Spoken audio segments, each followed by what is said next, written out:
they had fostered a number of children.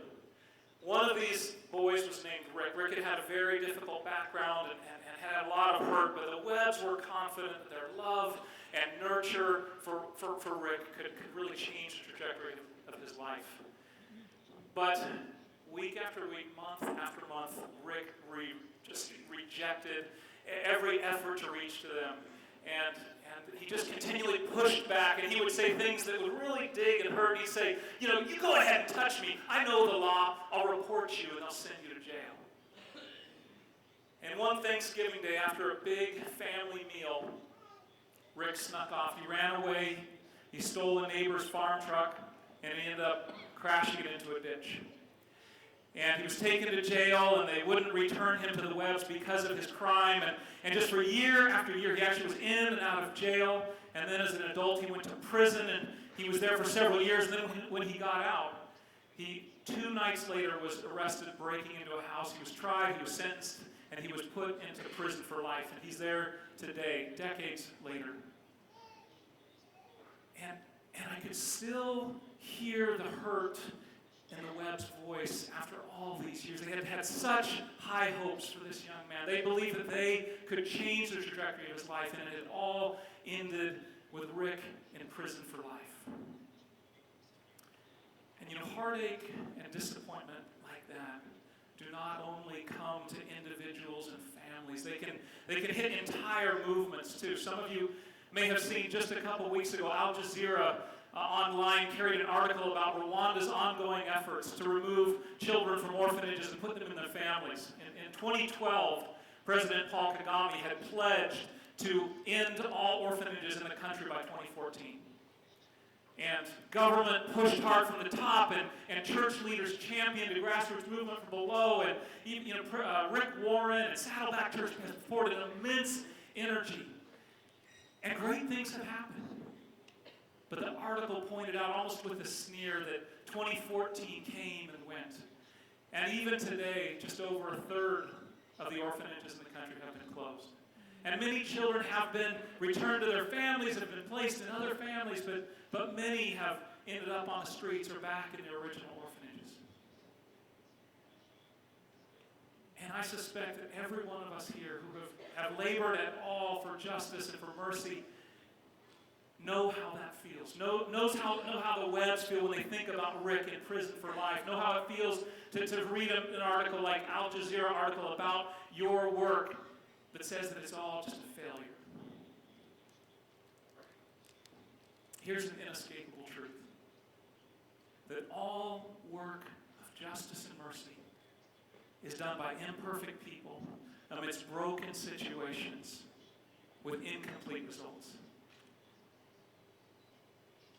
And that doesn't mean that change isn't possible. I believe that individual lives and communities and even entire nations can be transformed. With God, all things are possible.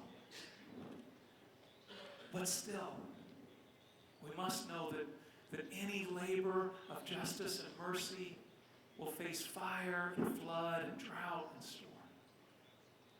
So how do we persevere? How do we continue when our passion for justice has been scorched again and again by disappointment, when our love for mercy feels as dried out as a forest in drought? One of the great privileges of my work is getting to spend time with just amazing men and women all over the world who are pouring themselves out for orphans, for widows, for other great undertakings. Some of them have been in a very long time.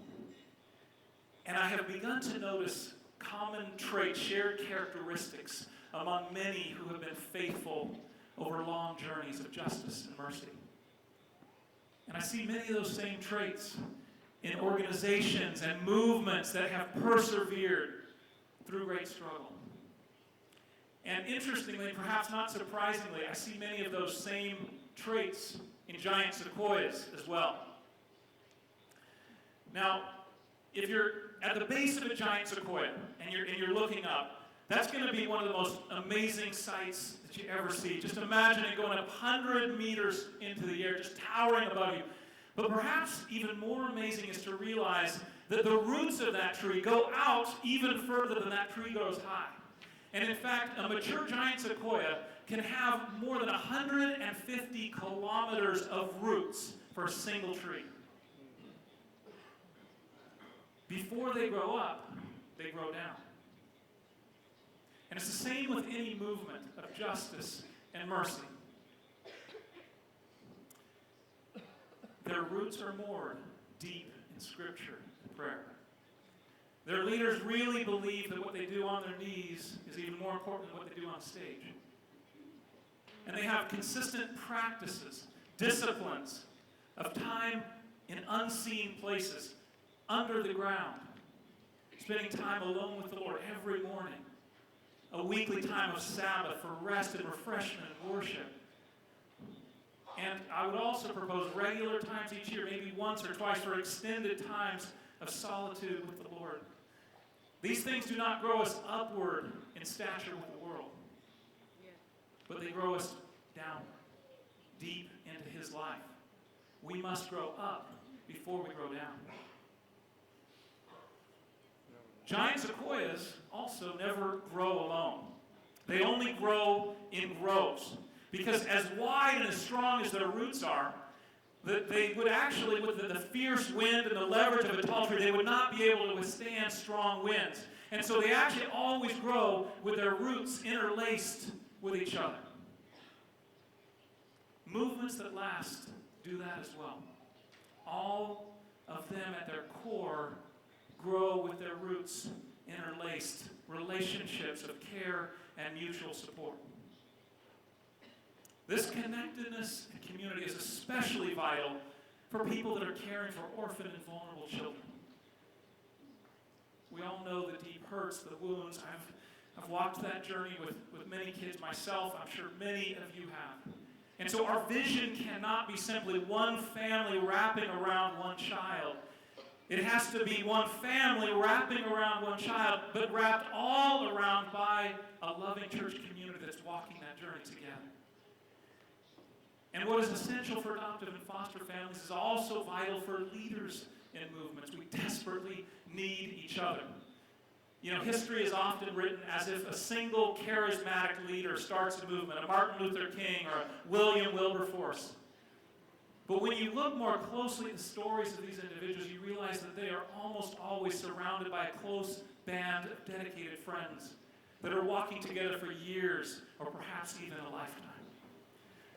So if that's not something that you have right now, I would strongly encourage you to think seriously and pray about how you can find friends like that. That's God's will for each of us. Now next, it's interesting that a few years ago, scientists and rangers became really concerned that many giant sequoias were not reproducing. And so they studied this and they didn't know what to do because they were doing all these things to keep tourists away and to build fences and to suppress the wildfires.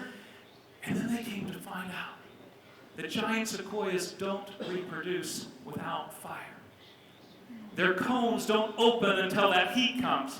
And the fires actually clear out the competing foliage on the ground, and it prepares it with nutrients to receive the seeds. Suffering is part of the sequoia's plan. Here's something that we too must know. That every orphan's journey began with a tragedy. That's right. And usually it gets worse from there. They've tasted the world at its most broken and its most hurting. And so if we open our hearts and our homes and our lives, we are actually going to taste of some of that pain ourselves. And often it's tempting not to speak about this. You know, as leaders, we want to cast a positive vision. We want to tell stories of hope and beauty and redemption. We want to talk about how adoption mirrors the gospel story. But if we do that, we're setting people up for disillusionment. Because adoption does mirror the gospel story, but it mirrors it both in its beauty and in its costliness. We need to teach and tell the stories and to preach the realities that suffering is part of the plan. Giant sequoias only grow in one small region of the world, the western slope of the Sierra Nevada mountains in California. Now you can plant them elsewhere and they'll grow, but they will not reach their full stature. They'll be stunted and they won't reach their full lifespan. Movements are the same. That they will not reach their full lifespan, their full stature, unless they're growing in the soil for which God intends them. And as leaders, it's often tempting to try to motivate people with the same things that motivate much of the world's acts of philanthropy and service: duty and guilt and idealism. Don't you feel bad? There's 150 million orphans in the world. Shouldn't we do something about it? We have a duty to do it. Or even idealism. Isn't it going to be great when there's no more orphans? It's going to be so wonderful. And those things aren't bad. Don't get me wrong. I actually believe there's a place to feel guilty and there's a time for idealism. But ultimately, those things will not last. When things get really dark and really hard, those things dry out. And there's only one soil that will continue to nourish us.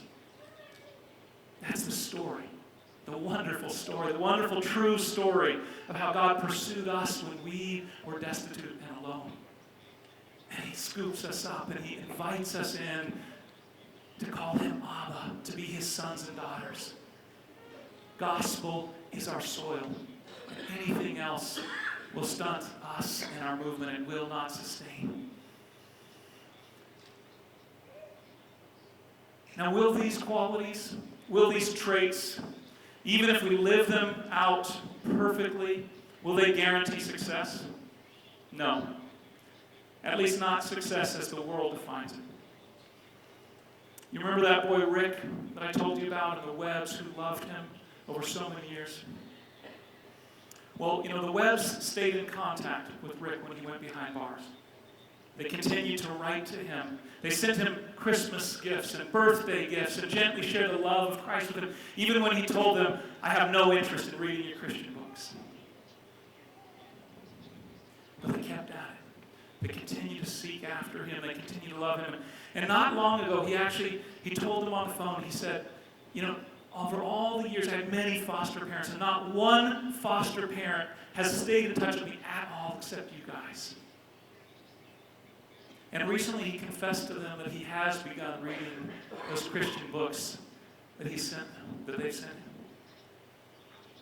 And he's also started his letters back to them in a new way recently. He begins, "Dear Mom and Dad." Is that success or is that failure? In this realm, the line between the two is often hard to discern. And sometimes we won't even know until God explains everything when we get to the other side. But what we can know is that if we do not lose heart, if we do not grow weary in doing good, that God will take the small seeds, insignificant seeming seeds that we bring to Him, and He will grow something that we never could have imagined when we started. See this right here?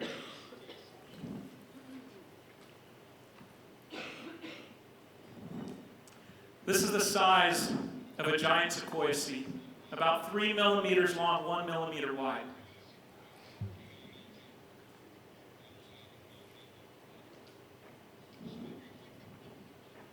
But here's what God can grow from that. My prayer is that He would take the small seeds that are planted in our hearts here at this conference, the small dreams that He has given us in the past, the little labors that we are pouring ourselves into day after day, and that He will take them and that He will grow sequoias. Sequoias that will stand the test of time. Even if we can't see this on this side of heaven, that we will see this emblem and praise Him when we stand in His presence in heaven.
all those videos that you have seen so far, they're already available on the app. So if you haven't downloaded the app yet, please do so. Some of those videos that you have seen are already there. And if you want to listen to the speakers that have spoken yesterday and then the other day, are already available on the app. So make sure that you do that.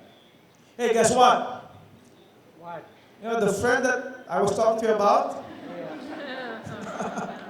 I saw him again this afternoon.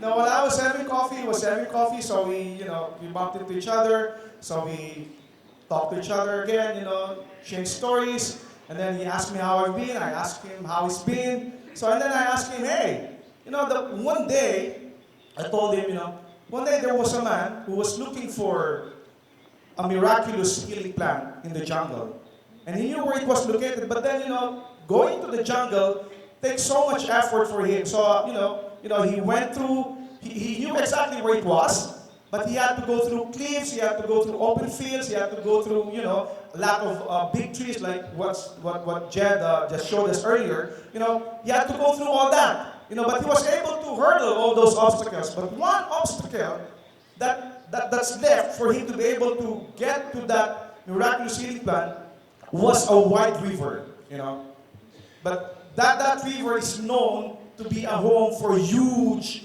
big, hungry crocodiles.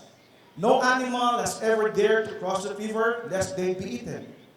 So I asked him, but he was able to go to the other side of the river, and he was able to get to that miraculous healing plant. He was able to get that. So I asked him, how do you think he was able to do that? Then he said, well, maybe he built a bridge so he could cross that river. So I said, no, he wasn't able to.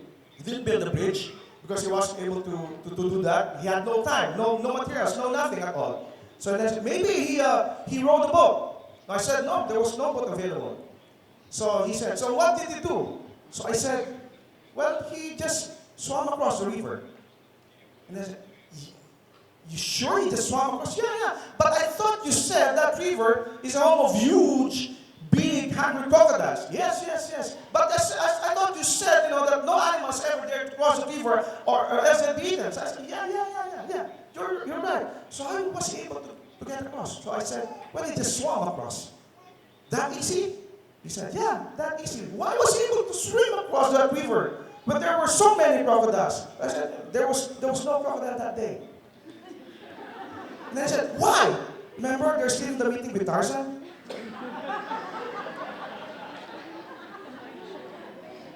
That was bad, I know. Okay. That was bad. That did go through. It's okay. It's our last day anyway, so listen to me. So can you just appreciate me for once, please?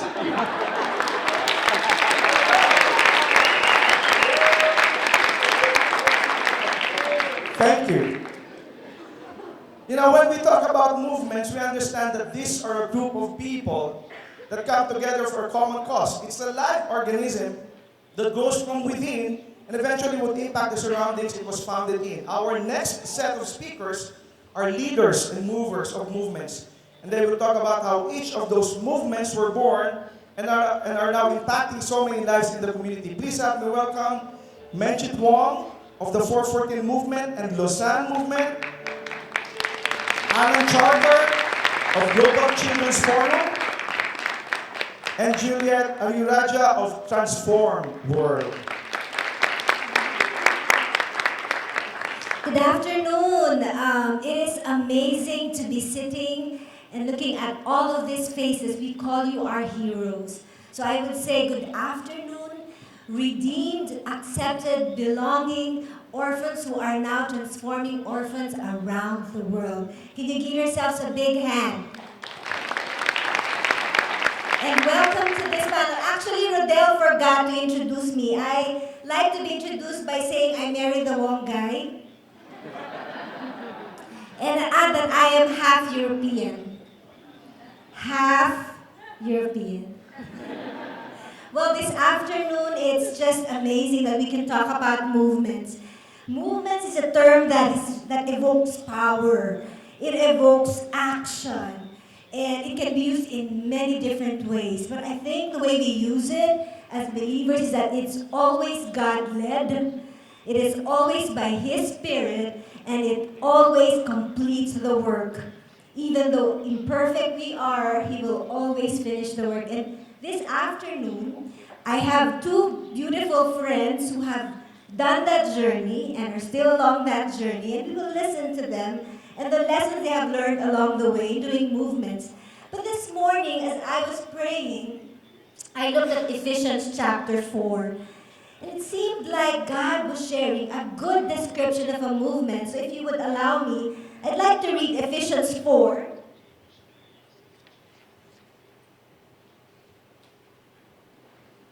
(11 to 13). It says, "So Christ Himself gave the apostles, the prophets, the evangelists, the pastors, and teachers to equip His people for works of service, so that the body of Christ may be built up until we all reach unity in the faith and in the knowledge of the Son of God and become mature." And listen to this: attaining to the whole measure of the fullness of Christ. We know that in every movement, it has to be so impossible we need to work together. And as I read these verses this morning, it came to me that the reason why we are all here is that our desire is that every child, every orphan child, attains to the whole measure of the fullness of Christ. I am coming away from this forum, reminding myself that if I pray for any child who's in that situation, orphan situation, God will work so that he will attain to the measure, the fullness of Christ. But how does that happen? It happens when all of us here works in unity and when each one does its part. And I thought that the movement for a world without orphans is such that it is committed to see every orphan child attain to the whole measure of the fullness of Christ by working in unity, building up one another, and equipping the church with each one's unique gifts and calling. So let me ask our two friends this afternoon. We'll ask them to introduce themselves and share about their networks. Alan, would you want to start? Happy to start. Thank you, Menchit. So my name is Alan Charter, and I've had the privilege of joining with some remarkable people who I count among my closest friends now in something that began as a conversation and has emerged into what we've become known as the Global Children's Forum. And that was really a desire to see how together might we help the church to be the church. How can we help the church particularly respond to the needs of children?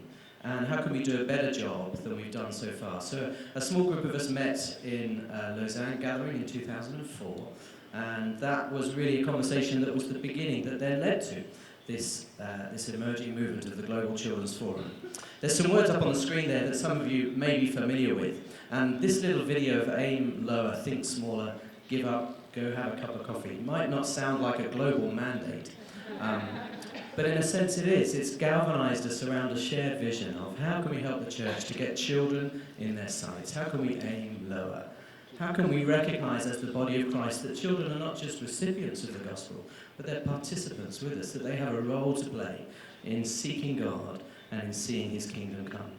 And then what is it that we're going to give up of our own agenda? How might we pursue a kingdom agenda together and lay down our own agendas and allow God's agenda to drive who we are and how we think and how we connect? And where will it begin? Who are you going to go have a cup of coffee with? And how might you start something where you are? So that little fun video, if you've not seen it, you can Google that and see it. We haven't time for it today, but that has just helped to connect us around that shared vision of what might we do to help the church be the church? How can we reach and disciple the 2 billion children in the world? There's no way any of us could do it individually. It's a crazy, crazy dream of a vision, and yet we believe it's one that is on God's heart, to see children encounter him and grow in a life in all its fullness with him as God intends. Thank you, Alan. Juliet?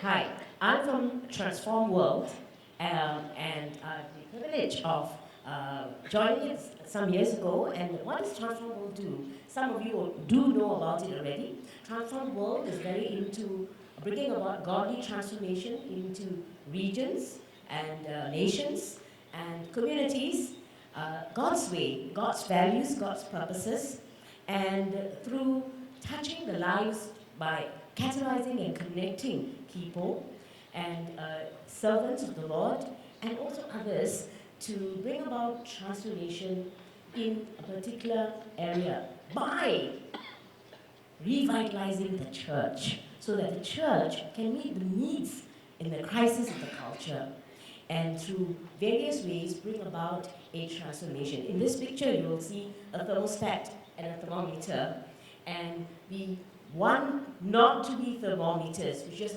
measures the pulse of what's happening in the culture, but to transform it by being the thermostats that are willing to change the movement. Some of you may already know that the Transform World movement it's all over the world at this point in time. So what's my role in it? Okay, I'm the regional facilitator one of the regional facilitators for Southeast Asia. And we are right here in Southeast Asia, because we are here in Thailand. And Southeast Asia has more than 620 million people, with nearly a third of them under the age of 15 or so. And you see there's a picture of a donkey there, and the donkey is supposed to represent the fact that my role is to be like a donkey, to be a servant catalyst and a servant facilitator. Then you see a cross with many little lights, so that everyone who's empowered and motivated can come alongside and work, and in his or her own space as God has called him. We heard about the whole important thing about calling, the ability to move in the power of His Spirit, and so that we can truly be a light for God. So my role is to try and mobilize national movements in each of the 11 countries in Southeast Asia. It is also to raise teams that can look at issues like the Orphan Challenge, which we call families, poverty, and many others, as well as the various spheres and generational groups. I'm supposed to say, what are some of the milestones we've achieved so far? There are many, but I'll just highlight two. One is, many of you have already heard about the 414 movement that came out as partly birthed through the Transform World movement, and secondly, the WWO is also a child, so to speak, of the Transform World movement. Thank you, Alan. Thank you, Juliet. Now we're talking about a collaboration so that we can have transformed nations. What do you think, in your experience, would be at least one success factor that we should consider in thinking about a world without orphans? Broad-scale collaboration. Alan? Well, for us, as we were wrestling with how do you step forward and start to serve the church where we are, build networks and to collaborate across regions, we were wrestling with a number of different areas. So one was focused on advocacy, another was focused on training, another was focused on empowering children, and another was really wrestling with how can we get resources into the hands of those across the church where resources are scarce. Many parts of the world are resource rich, but many parts are resource poor. And so began a journey to see how can we release resources across the kingdom and really see greater fruitfulness through that. So the Max 7 website was a product of that. And it's an open source website, and resources have been given freely to that. It's not about promoting organizations as such, it's simply about how can we get resources into the hands of those who can use them most, where there's a scarcity at the moment. We're getting close now to about 3 million downloads from there. There are approaching 60 languages on the site, and it has been incredible hearing stories of how people have been blessed through that, and the means to empower people where they are. You can see the picture of a little disc on there, because we know that for some folks access to the internet isn't always possible, but we've released this little 2 fish 5 bread disc, which is just resources from the website, 60 plus resources of audio-visual content and Bible curriculum, sports ministry stuff, advocacy tools, and actually if you've looked in your packs, you have another version of this. So you've got your own USB to take away of the 2 fish 5 bread resource that gives you over, if you were to add up the investment behind all of those resources, it totals up more than $1 million worth. And it's all there on your little flash drive. But it's just been a means to give up our own resources, to release them for as wide an audience and use as possible. And just that little visual there of the sharing of one little boy's lunch and what can happen when we release what we have, put it in God's hands, and see Him do remarkable things through it. That's a powerful example. Because all the time they say an excuse is, but we don't have resources, we don't have access to training. Alan, that's a really good example. My own church benefited from this resource, which is really, really powerful and helps our children in our own church, in our own community. Juliet, your turn. Yes. I would like to share a story. And in illustrating the story, I just want to share that these 4 aspects of collaboration are so key. They're really respecting one another, really of communicating and allowing the other person to communicate and to really hear and understand each other. Because otherwise there can be really no true collaboration. And when we do that, then we can engage and build bridges and really even communicate cross-culturally. Now, the story. You see there's a lady in many of those pictures. And this lady, she's called Mama Hannah in Indonesia. She has such a big heart for the poor and the homeless, especially the little children. And not only who are Christian, but of all the poor and the homeless, that she can get her hands onto and her eyes onto. And she has really tried to understand, tried to respect them, to bring up dignity, to give them dignity, to love them. And she's not only done that, as I said, with Christians, but also people who have a different faith, especially, and a different ideology, especially the Muslims. And I remember some of the Muslims at a recent conference in September last year mentioning that, these Muslims are not just the ordinary members, they're the high-level Muslim leaders in Surabaya in Indonesia. And they said, we didn't like her. She's Christian. But we didn't trust her. But over time, we noticed how she loved us. We saw the genuineness, the authenticity of her wanting to really empower us, to engage us, to understand us. And they say, we love her. We call her Mama, because love transforms. Love enables us to collaborate.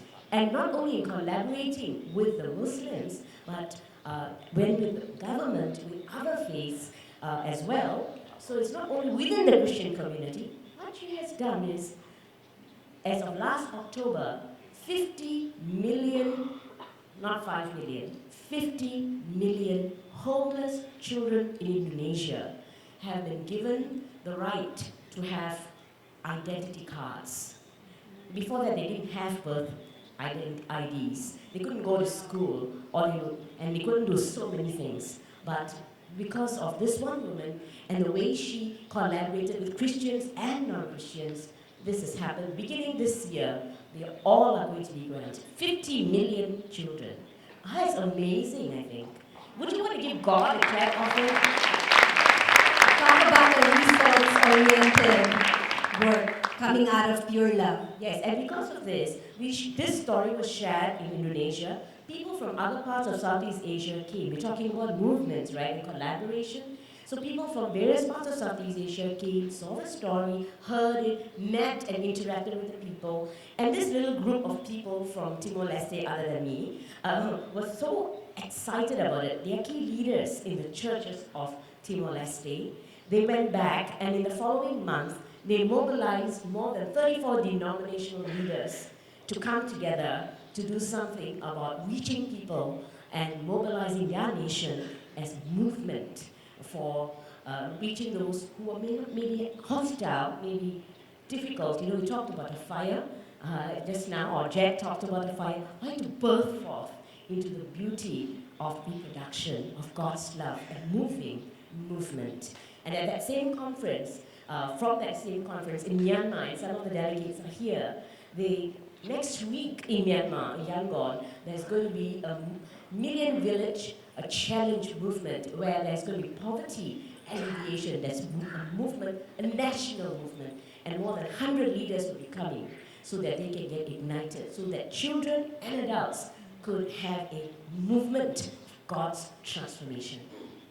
Thanks, Juliet. I think you've covered, a lot of ground there. It talks about movements being in different levels. Your local, from how Mama did that, and then it came up to national level and local level. And really, our desire is to reach nations at global levels. But the issue that always comes about as we finish and conclude this panel is the issue of participation and sustained ownership. Because we will all come out here, we're okay, we're going to attend every meeting, and the next meeting nobody shows up. Either we're busy, or then we're caught up with anything, or we face huge resistance. Let's ask these two experts, what can they share about participation and ownership as we conclude our session? Well, I might challenge the use of the word expert. I think we're still learning as we go, but I know that participation is key, Menchit. And we had a session earlier this afternoon where we were wrestling with some of these issues as well around how do we develop effective partnering and collaborative relationships. And participation is key to that. We come and we enjoy this time where we gather together and we have time set apart to listen to God, to get a sense of what He's saying. But so often, I don't know about you, but the busyness of all the agendas, our emails and everything else that awaits us when we return can so often drive us away from those moments and they can become distant memories. So the main is for us to recognize that we serve as one body, as the body of Christ. That actually in the roles that we have both the immediate that we are investing in, but we also have that bigger vision of belonging to the kingdom and being able to serve that kingdom agenda. And so just in that little fun visual that you can see there from 1 Corinthians 12, there are unique contributions that we each bring. But there's something very sweet and special and refreshing, if you like, that comes as we bring those gifts together. So in the Global Children's Forum, I talked about some of the challenges that we were trying to address in terms of looking at advocacy and training and resources and empowering. From each of those conversations sprang little project teams committed to pursuing a global means of releasing resource. And a number of those have spun off, and there are some of those teams represented here. And it's been such an exciting journey, seeing people stepping up, contributing, serving, participating, joining together as part of a bigger vision. Just one little story within that. Over more recent years, we've really been wrestling with the place of family. And in looking at how can a child thrive, and how can a personal faith thrive for that child, actually it comes back time and time again to family. And yet in the UK and in other parts of the world, we've not done a brilliant job of affirming families, of recognizing our identity as the body of Christ, being both dispersed in households and gathered together as the family of God. So how can we help that narrative become more rooted and more impactful in our life and ministry together? And so this little family project team has been working to make connections and to pursue strategies. So that one of those has been gathering people in each nation around a family conversation. That's beginning to build national family alliances, which in turn is building a global family alliance. And it's just the beginnings of something as we step forward and serve together and see what God will do as we participate as agents in the kingdom together.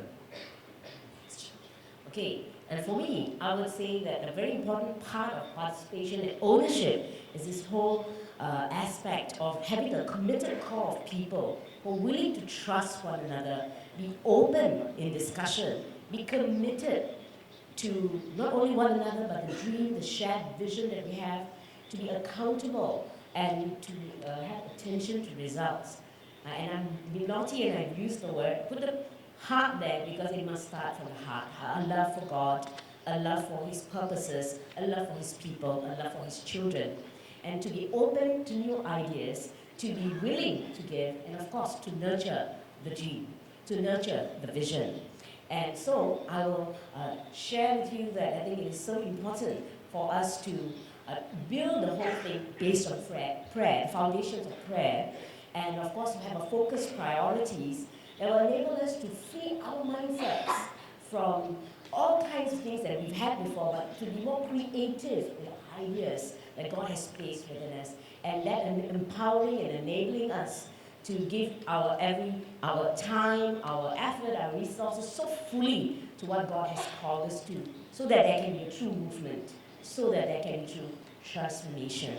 And so I will end by just saying that what is so important is you are key. And each one of us is key, so that we can really run with God's vision to, yeah. Thank you. Thanks, Juliet. In your tables is a handout. And the International Sports Coalition is one example of a movement that has succeeded. It's grassroots, and we'd like to pass that on to you so you can, hopefully learn from them. There's so much more to learn, but in this particular room, we can learn and share lessons from one another, because building trust, providing resources, loving, forgiving, we have to do a lot of that in the movement, right? And so at your tables, we will now move into table discussion. We will flash the question on the screens and use your timers again. We'd like you to think about the World Without Orphans as a movement transforming nations. And the question that we will ask you to think about is this: how do you see a movement of World Without Orphans taking place in your nation? Or what needs to happen to start one? In your very nation, in my nation, in the Philippines, in UK, we've heard that today. In Ukraine, we heard that today. And in Malaysia and other places where we are. Let's begin to think about that for a few minutes and really ask God, what's our place in this movement, this God-led movement that will take every orphan child to attain to the full measure of the fullness of Christ. Thank you very much, and God bless you.